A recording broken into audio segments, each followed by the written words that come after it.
Here it is, right here. This is where millions of Americans just lost leverage they didn't even know they had. I'm watching Trump slap a 10% tariff on Canadian energy, thinking he's squeezing Canada for cash. And what actually happens? Quebec's premier walks up to a microphone and says he's exploring breaking contracts with Massachusetts and New York. Contracts worth billions. Infrastructure Americans spent years building gone, just like that. Let me show you what I mean. Massachusetts just finished a transmission line. 10 years of construction took them through legal battles, environmental fights, public referendums. The New England Clean Energy Connect. It literally went live this month, January 2026. 145 miles of high voltage cable bringing Canadian hydropower straight to Massachusetts. The state celebrates. The governor gives speeches about clean energy and lower bills. They're planning to get 20% of their electricity through this thing. Then Trump imposes tariffs and Quebec stops selling power to the spot market. 2 days after the tariffs hit, the transmission line goes silent for over a week. Now Hydro-Québec says it was weather. Warmer temperatures made spot sales unprofitable. But here's what nobody's talking about. Premier LJGO wasn't subtle. He went on television and said Quebec is looking at breaking the contracts, not threatening, exploring legal options. Think about what that means. Massachusetts spent a decade building infrastructure specifically designed to import more Canadian electricity. They signed 20-year contracts. They promised rayers $50 million in annual savings. Then Trump starts a trade war with the supplier. And this isn't just Massachusetts. New York has the same problem. Worse, actually, they're finishing the Champlain-Hudson Power Express right now. 339 miles of underwater cable from Quebec to Queens. $6 billion expected. To power 1 million homes in New York City starting in May. 20-year contract. Fixed pricing. The whole climate strategy depends on it. Trump's tariffs put all of that at risk. But here's where it gets complicated. This isn't about whether Quebec will actually cut the power. It's about what Trump just revealed. He showed everyone that New England is structurally dependent on Canadian electricity and Quebec. Quebec has options Americans don't have. Let me explain why this is so catastrophically stupid. For 40 years, New England has been buying power from Quebec. It started in the 1980s. They built a 932 transmission line from James Bay to Boston specifically to bring Canadian hydro south. The relationship worked because both sides won. Quebec had massive surplus capacity from dams in northern Quebec. New England had expensive fossil fuel generation and climate goals they couldn't meet domestically. Vermont gets 25% of its electricity from a single contract with Hydro-Québec, 25%. That contract runs through 2038. It's been keeping Vermont's rates stable, while other New England states saw 20–40% price spikes. One contract, one supplier. 40% of Vermont electric cruise power comes from Canadian imports. New York imported 7.7 terawatt-hours from Quebec and Ontario last year. That's not backup power. That's structural dependency. And Trump walked right into it. He saw Canadian energy and figured he'd charge 10% extra. Didn't consult anyone who understands how electricity actually works. Didn't think about the transmission infrastructure. Didn't consider that electricity isn't like oil. You can't put it on a tanker and ship it to Asia. Electricity flows through wires between directly connected grids. Quebec has the dams. Quebec has the reservoirs. Quebec can hold water or release it based on when prices are best. New England. New England has natural gas plants, some nuclear growing renewables, and a desperate need for more clean power than they can generate themselves. The dependency runs one direction, and Trump just reminded everyone which direction that is. Wait, it gets worse. Most people don't think about where their electricity comes from. You flip a switch, lights work, the grid is invisible, but in New England, that invisible infrastructure is heavily Canadian. And what Trump did was make it visible in the worst possible way. Let's talk numbers, real numbers. In 2024, Canada exported about 30 terawatt-hours to the United States. Total value, $2.7 billion Canadian. Not huge for Canada's economy, but critically important for specific regions in the U.S. New York alone imported 7.7 terawatt-hours. New England gets roughly 5% of its total electricity from Canada in normal years. But during peak demand, winter cold snaps, summer heat waves, That percentage jumps way higher because Canadian hydropower is cheaper and more reliable than running natural gas plants. When spot market prices spike, here's what I'm about to show you changes the whole picture. New England's grid runs on natural gas. Over 60% of generation comes from gas-fired plants. When demand surges, natural gas prices explode because the same pipelines supply heating, fuel, and power plants. Wholesale electricity costs can jump to multiples of normal rates. Canadian hydropower dampens those spikes. When New England prices surge, Quebec sells more electricity south, bringing prices back down. Consumers don't see the massive rate increases they would experience without imports. Without Canadian power, New England faces two options. Build more natural gas generation. Expensive contradicts every climate goal. Or build massive battery storage to back up renewables. Even more expensive, nowhere near commercially viable at the required scale. So Massachusetts and New York chose a third option. Import clean Canadian hydro through dedicated transmission lines with fixed pricing. Billions spent on infrastructure that only works if Quebec actually sends the electricity. Now, what I'm about to tell you kept me up last night. These aren't spot market purchases. The New England Clean Energy Connect has a 20-year contract for 190 megawatt. That's 9.55 terawatt hours annually, all from Quebec Hydro. The Champlain-Hudson Power Express, another 20-year contract, 250 megawatt, enough to supply 20% of New York City's electricity needs combined. We're talking about infrastructure investment exceeding $10 billion.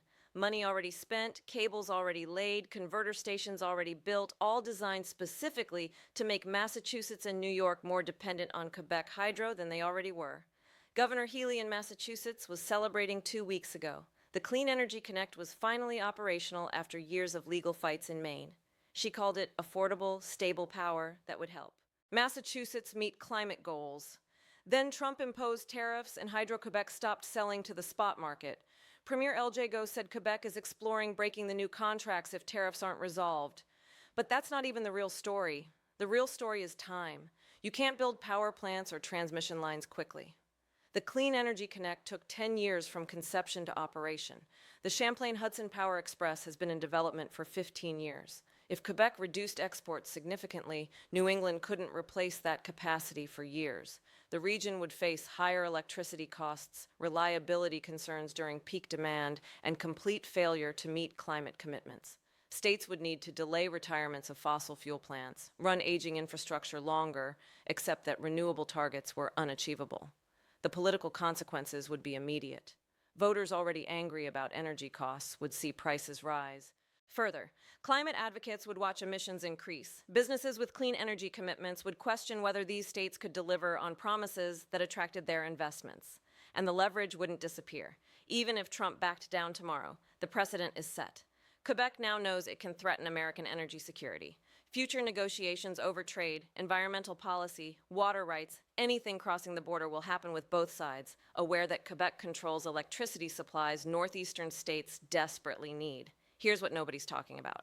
Quebec doesn't need American markets the way Alberta needs them for oil.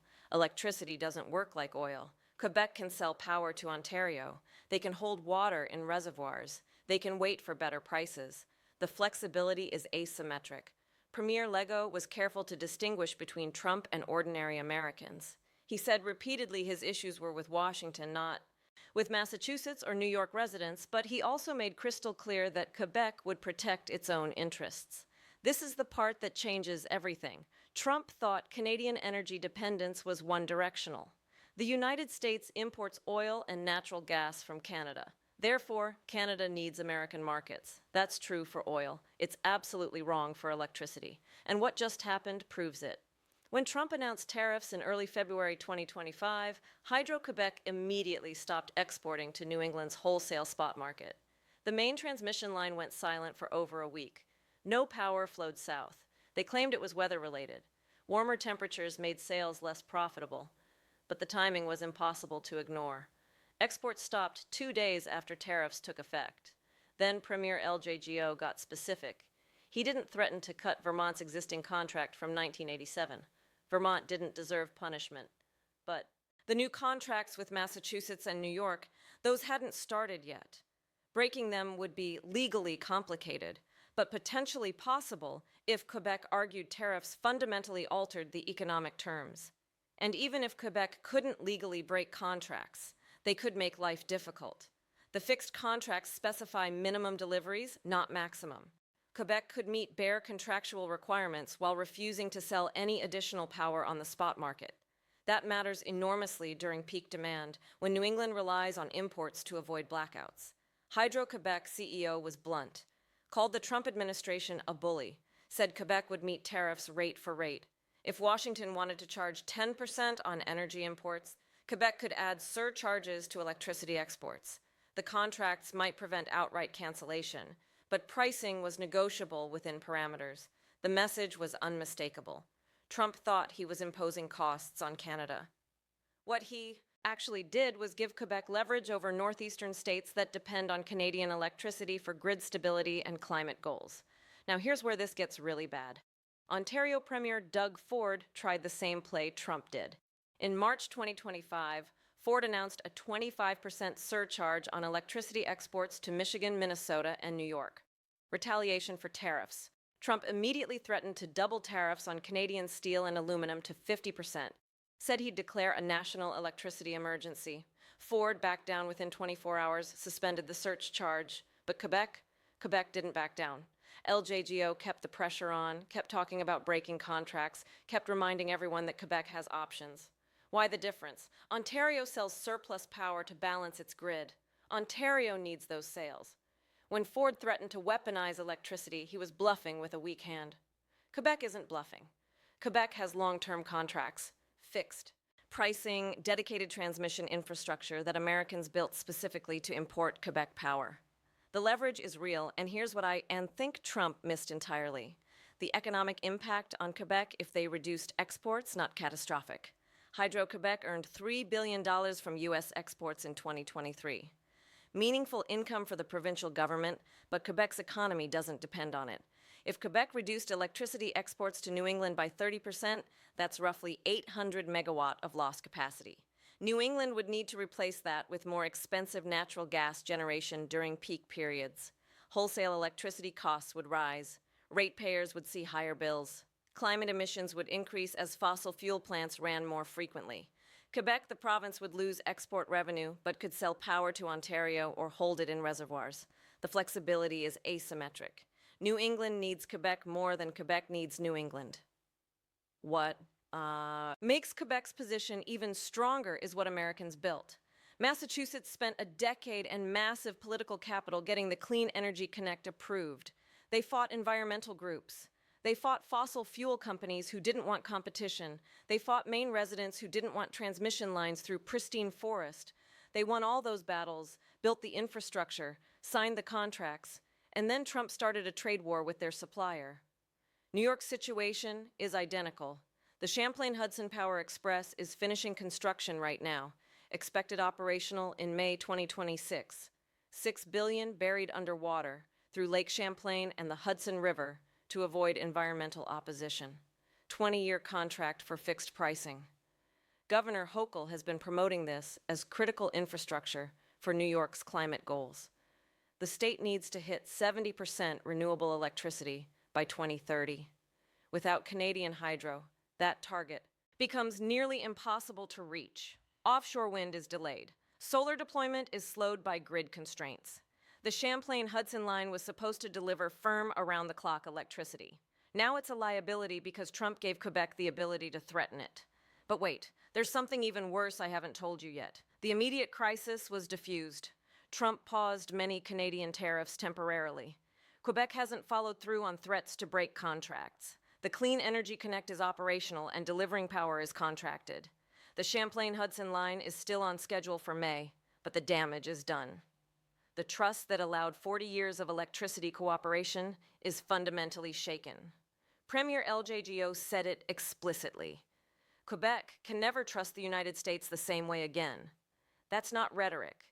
That's strategic recalculation. Future energy projects will happen with Quebec keeping options open.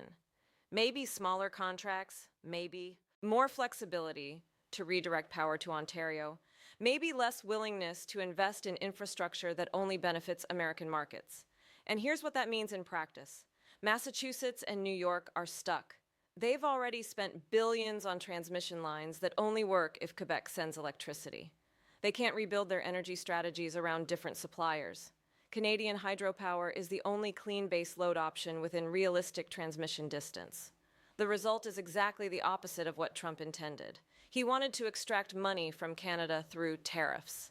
Instead, he handed Quebec enormous leverage over American states, undermined energy security for millions of people, threatened climate goals that have broad public support, and demonstrated to the world that American trade policy is chaotic and unreliable.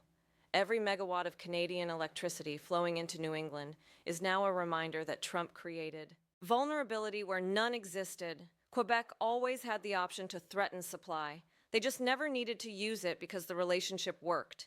Both sides benefited. The cooperation made sense. Trump ended that comfortable assumption, and legal made absolutely certain everyone understood Quebec has options. Options that would leave New England scrambling for power. Paying higher prices, burning more fossil fuels, explaining to voters why electricity bills jumped because of a trade war they opposed. Now, I want to show you something that really concerns me, the president. This isn't just about electricity. It's about what happens when you make infrastructure a weapon. Massachusetts and New York built transmission lines, assuming Canada would remain a reliable partner. That assumption is gone. Other states watching this, they're reconsidering Prosper projects. Why invest billions in infrastructure if the president can start a trade war that makes it worthless? The chilling effect on future projects will be real. And it's not just electricity. This applies to pipelines, water agreements, transportation corridors, anything that requires long-term cooperation and massive capital investment. But here's where it gets even more complicated. Think about what this means for American energy independence. That's supposed to be Trump's whole thing, right? Energy dominance, American first. Except what he actually did was prove to northeastern states that they can't rely on American political stability. They built critical infrastructure based on partnership. And Trump turned partnership into hostage situations. So what are Massachusetts and New York supposed to do now? Double down on Canadian imports, knowing Quebec has leverage, or try to build domestic alternatives that will take decades and cost more than the transmission lines they already built. Either option is bad. Either option is expensive. Either option proves Trump created a problem that didn't exist. And this is the part that kept me up last night. The political calculation for Quebec. Hydro-Québec isn't just a utility company, it's a crown corporation. It's owned by the provincial government. Every dollar of profit goes to Quebec's treasury. In 2022, Hydro-Québec paid a $3.4 billion dividend to the provincial government. That's real money funding. Provincial programs, infrastructure services, American electricity exports are part of that revenue, but they're not irreplaceable. Quebec has options. They can sell to Ontario. They can invest in battery storage and sell power when prices are higher. They can build out infrastructure to other Canadian provinces. They can electrify Quebec's economy further and use the power domestically. What Quebec can't do anymore is trust that American contracts are reliable. Trump proved that, even with signed agreements, even with billions in sunk infrastructure costs. Even with 40 years of successful cooperation, American political leadership can threaten it all on a whim. So Quebec will hedge. And hedging means less commitment to American markets, which means exactly the vulnerability Trump was supposedly trying to avoid. Now here's what nobody's talking about in the media, the economic ripple effects. Massachusetts ratepayers were promised $50 million in annual savings from the Clean Energy Connect. Those savings depend on Quebec actually wanting to sell power at contracted rates. If Quebec decides to be difficult, if they meet minimum contractual obligations but nothing more, those savings evaporate, rates go up, voters get angry. New York faces the same problem. The Champlain-Hudson line was supposed to save rates $17 billion over 30 years. That calculation assumes friendly relations, assumes Quebec wants to maximize exports, assumes cooperation. Continues, Trump's tariffs put all those assumptions in question. And when voters see their electricity bills, they won't blame Quebec. They'll blame whoever's in charge when the bills arrive. The political consequences extend beyond energy, too. This was supposed to be a climate victory for northeastern states. They were reducing fossil fuel dependency, meeting emissions targets, showing the rest of the country that clean energy transition is possible and affordable. Now that narrative is compromised. Climate goals depend on Quebec's goodwill. Emission reductions depend on foreign electricity that can be threatened. The entire clean energy strategy is vulnerable to trade war politics. What does that do to public support for climate action? When voters see that going green means depending on Canada, and depending on Canada means vulnerability to Trump's trade wars, support weakens, the political coalition supporting climate action fractures, progress stalls. Trump didn't just threaten electricity supply. He threatened the political viability of climate policy in states that were actually making progress. And the precedent extends globally, too. Other countries are watching this. Canada isn't some adversary. It's America's closest ally, longest undefended border in the world, deeply integrated economies. If the U.S. will start trade wars with Canada over nothing, weaponizing critical infrastructure, what does that tell other countries about American reliability? It tells them to hedge, to diversify, to assume American commitments aren't worth the paper they're written on, to build infrastructure that doesn't depend on U.S. cooperation, because that cooperation can evaporate overnight. Trump's approach to trade doesn't account for infrastructure timelines. You can't turn power plants on and off based on tweaked diplomacy. These are 20-year contracts, decade-long construction projects, billions in capital that can't be redeployed if political winds shift. And what really keeps me up is this. The lights are still on. For now, Hydro-Québec is still delivering power. The contracts are holding. But everyone in New England now knows they could go dark. And Quebec knows it has leverage it didn't fully appreciate before. Future negotiations will happen in that shadow. Water rights, environmental policy, trade disputes, anything crossing the border. Both sides will remember that Quebec controls electricity that millions of Americans depend on for grid stability, climate goals, and economic competitiveness. This is what happens when you elect someone who doesn't understand policy, who doesn't consult experts, who thinks every relationship is transactional, and every negotiation is about dominance. Trump saw tariffs and thought leverage. He didn't see the transmission lines, the 40-year relationship, the billions in infrastructure investment, the asymmetric dependency. He didn't understand that electricity is different from oil. You can't replace it quickly. You can't build alternatives in months or years. And now millions of Americans in blue states are vulnerable because their president couldn't be bothered to think 3 moves ahead. The New England Clean Energy Connect is operational. The Chimpan-Hudson Power Express is finishing construction. Billions spent, infrastructure in place, 20-year contracts signed, all designed to make northeastern states more dependent on Quebec Hydro. Trump made Quebec weaponize what was supposed to be partnership, and the consequences will echo for decades. What really gets me is the scale of the incompetence. This wasn't necessary. The relationship worked. Both sides benefited. 40 years of cooperation, and Trump blew it up because he didn't understand how electricity grids operate. Look, I've been covering politics for a while. I've seen bad decisions. I've seen unforced errors. But this is different. This is creating vulnerability where none existed. This is giving leverage to the other side. This is weakening American states to own the libs or whatever the calculation was. And the worst part, it won't be Trump who pays the price. It'll be Massachusetts residents when their electricity bills go up. It'll be New York businesses when grid reliability becomes questionable. It'll be Vermont families when their 25% Canadian power supply becomes a political football. Trump will be gone. The consequences will remain. Now I'm curious,